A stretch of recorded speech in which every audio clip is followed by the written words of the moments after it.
I had just kicked off my shoes and shrugged off the tailored blazer that still smelled like stress and recycled conference room air when I heard a knock.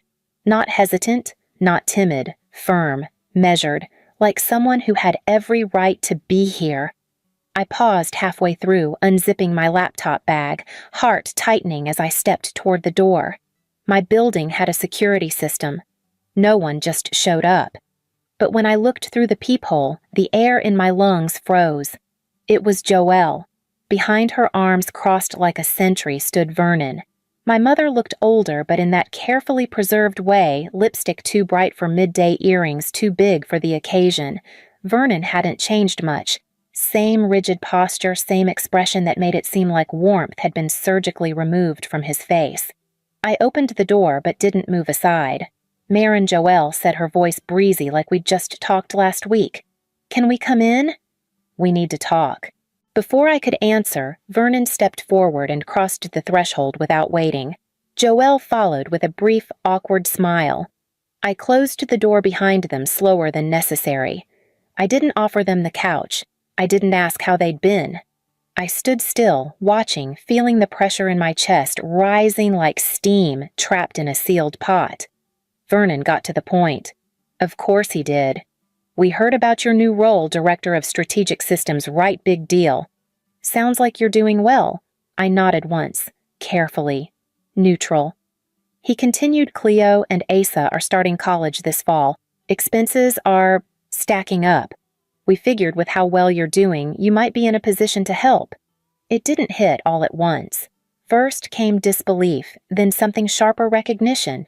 They weren't here for reconciliation. They weren't here to acknowledge the years of silence, the empty birthdays, the loan I asked for at 18 that they pretended never arrived. They were here because I was finally worth something. Joelle chimed in like she was sweetening the ask. "They've worked hard, Marin, just like you did. And you know how tight things are for everyone right now?" I said nothing. My jaw ached from clenching. My eyes drifted to Vernon, who was already scanning the apartment like he was cataloging the things I owned. A successful life in his mind was a bank account waiting to be tapped. What shocked me most wasn't their gall, it was how utterly unsurprised I was. It was the way my body remembered to brace itself before my mind had even caught up. I stepped back toward the door but didn't open it. My hand found the knob again. I gripped it tightly, grounding myself in something real, something solid. My other hand trembled slightly, barely noticeable. They didn't see it. They never did. I didn't ask them to leave, but I also didn't offer them a seat. Before the silence, before the forgetting, there were nights when my mother and I lived in a rhythm all our own. We shared a small apartment above Nana Ruth's garage on Sycamore Street, just the two of us. The walls were thin, the floors creaked, and the heater groaned louder than the wind in winter, but it felt like home. My mother worked long shifts as a physical therapy assistant while going to school part-time, and I learned early how to reheat leftover rice and tie my shoes without asking. Still, every night, no matter how tired she was, she came home to me. Sometimes we'd eat microwave dinners cross-legged on the couch, watching reruns through static. Other nights she'd read aloud from worn paperbacks, her voice slurring just a bit on the longer words. I'd pretend not to notice how her eyes fluttered from exhaustion before the end of the chapter. I'd nudge her shoulder and say, "Keep going," and she always tried. Back then, love didn't need words.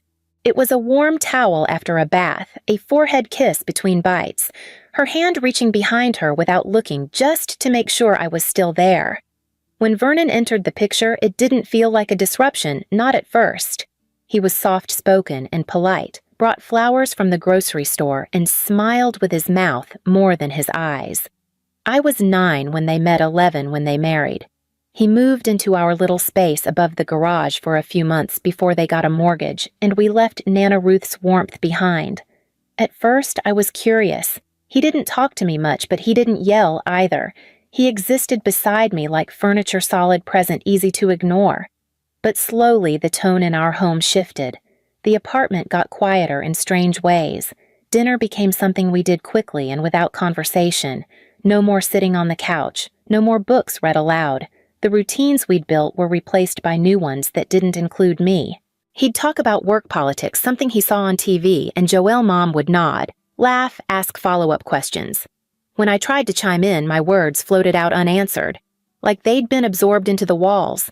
I told myself it was nothing, just grown-up stuff, just stress, just change. But then it was my math test left unsigned. Then it was her missing my science fair. Then it was the night she forgot to say goodnight at all. One night I said, "Do you remember when we used to read?" She looked at me like I'd asked about a dream she only half remembered. I still stayed close, still hovered waiting for her to look back and see me. But she never did. And the day she told me she was pregnant with twins, she smiled like it was the best news in the world. When Joelle told me she was pregnant, I smiled so hard my cheeks hurt. "Twins," she said, laughing nervously, one hand on her barely there belly. Can you believe it? I could. And I wanted to believe it meant something good. I pictured helping her fold tiny clothes, reading picture books on the floor, showing them how to spell their names and tie their shoes. I thought maybe, just maybe, it would bring us closer again. That I could be part of this new version of our family. I started babysitting for neighbors, saving my small earnings in a plastic envelope labeled Baby Fund. I made a list of names I liked and imagined them calling me Big Sis. I practiced warming bottles with Nana Ruth during weekends just to be ready. But as Joelle's belly grew, so did the space between us. She stopped asking me about school. Our movie nights vanished. When I handed her a quiz, I got an A on. She glanced at it, mumbled good job, and walked away. One afternoon, I came home to find my bedroom rearranged, half my shelves cleared to make room for boxes of baby clothes. No one had asked. At dinner, it was all about Vernon's job and her cravings and the nursery paint colors.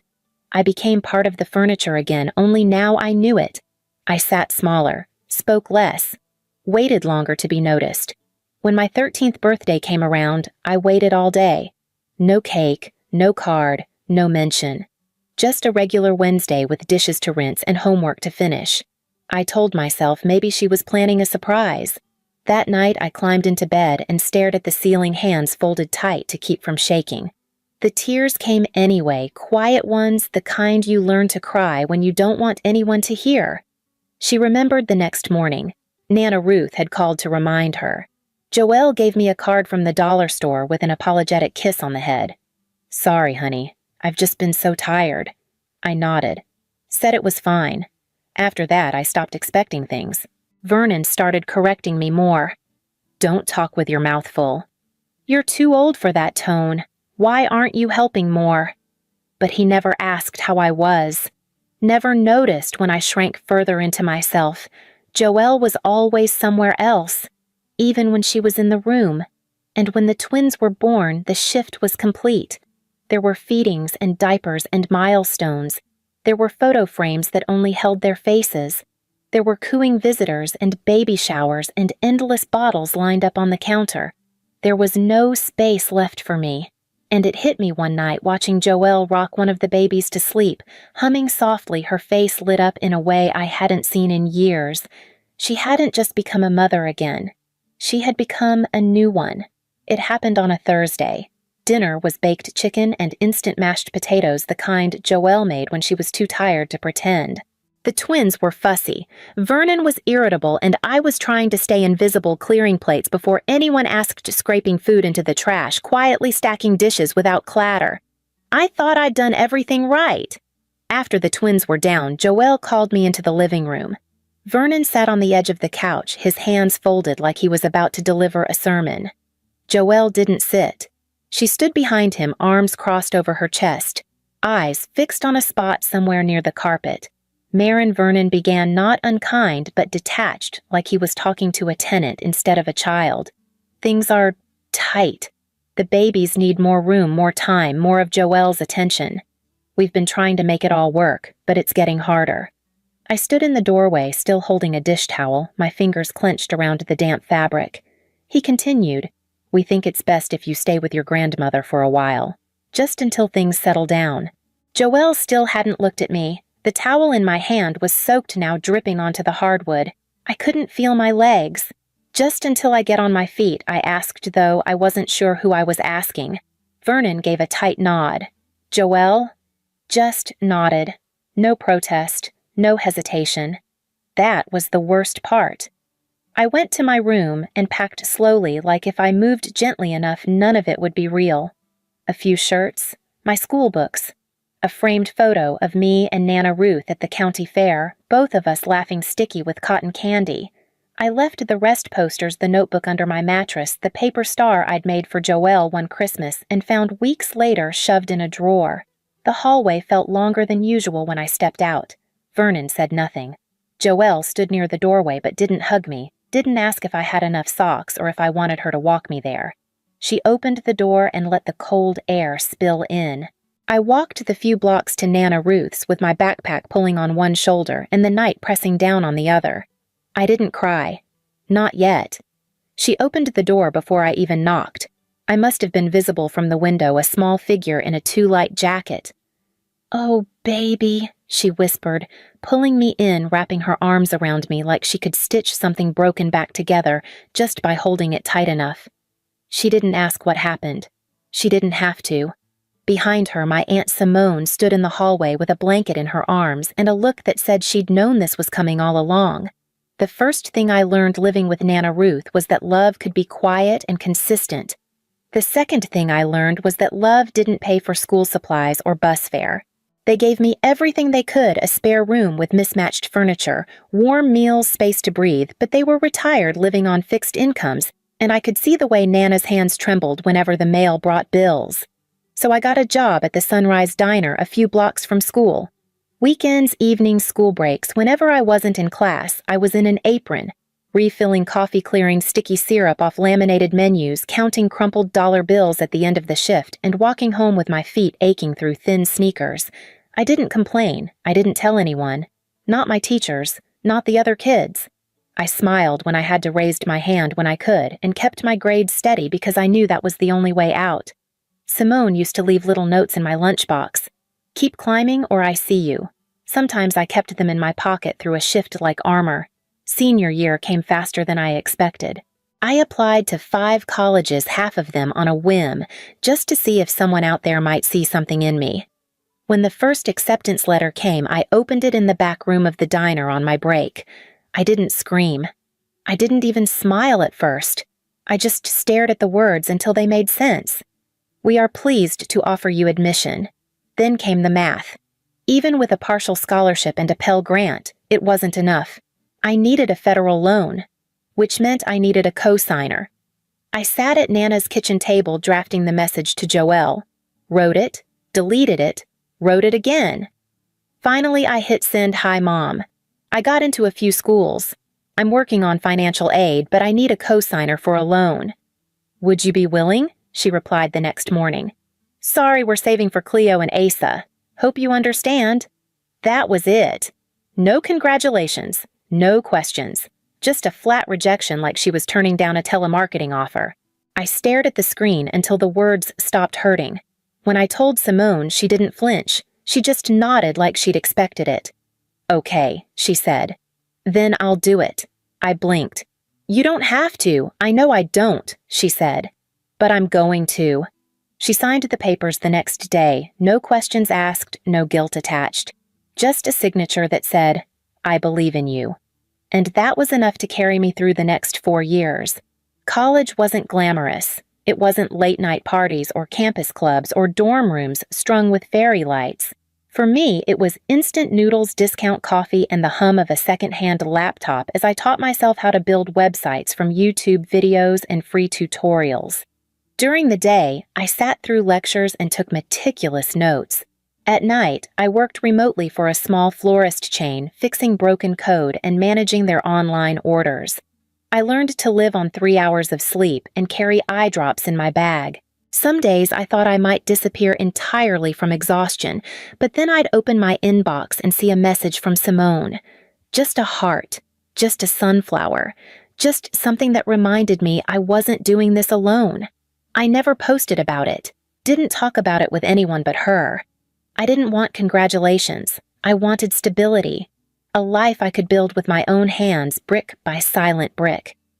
When graduation came, Simone was there in the front row, wearing a blue dress that didn't quite fit eyes red before I even reached the stage. I looked for Joelle once, just once, but I knew better. Her absence was the only consistent thing she'd given me. Simone took a photo of me holding my degree in one hand and a half-eaten granola bar in the other. Proof, she said, grinning. You did it. After that, the years blurred. I moved to Asheville, took a job in logistics, moved up quietly, slowly, taught myself new systems, built a modest life in a quiet apartment with a porch full of potted herbs and peace I didn't dare name out loud. Sometimes I scrolled through old photos of the twins on Joelle's page: birthday cakes, school awards, family vacations to places I'd never been invited. I stopped one day without really deciding to. Just closed the tab, blocked the account, not out of anger, just preservation. My world became calm, steady, mine. Until last fall at a cousin's baby shower, Simone made a comment in passing. Something about a project I was leading. How proud she was, how far I'd come. I don't think she even noticed who was standing behind her plate of fruit and hand plastic fork paused midair. Joelle. She didn't say anything right away, just blinked, tilted her head, and for the first time in over a decade, her eyes followed me across a room like I was someone worth noticing. 3 days later, they showed up at my door. They stood in my living room like they still had a place in it. Joelle's smile flickered the moment I didn't mirror it. Vernon's arms were crossed, his stance casual but heavy with expectation. We heard about your new role, Joelle said again, as if I hadn't already heard her say it on the porch. It's amazing, Marin.